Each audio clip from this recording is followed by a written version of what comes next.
మీకో విషయం తెలుసా? కర్ణుడి మరణానికి చాలా కారణాలున్నాయి. అందులో ఒక ముఖ్యమైన కారణం పరశురాముని శాపమే. కర్ణుడు బ్రాహ్మణుడు కాదు, కాని అస్త్రవిద్య పొందడానికి బ్రాహ్మణుడిగా నటించి పరశురాముని ఆశ్రమానికి వెళ్ళాడు. అతని ప్రతిభ చూసి పరశురాముడు కూడా ఆశ్చర్యపోయాడు. మరీ ఎలాంటి సందేహం లేకుండా సంపూర్ణ అస్త్రశస్త్ర విద్య నేర్పాడు. ఒకరోజు పరశురాముడు అలసిపోయి కర్ణుడి ఒడిలో నిద్రపోయాడు. అప్పుడే ఒక పురుగు కర్ణుడి కాలి దగ్గరకు వచ్చి గాఢంగా కాటువేసింది.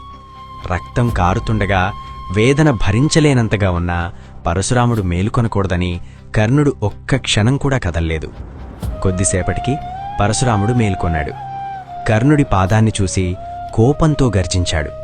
ఇంత నొప్పిని బ్రాహ్మణుడు ఎప్పటికీ భరించడు, నీవు క్షత్రియుడివే అని. మోసపోయానని గ్రహించి పరశురాముడు శపించాడు.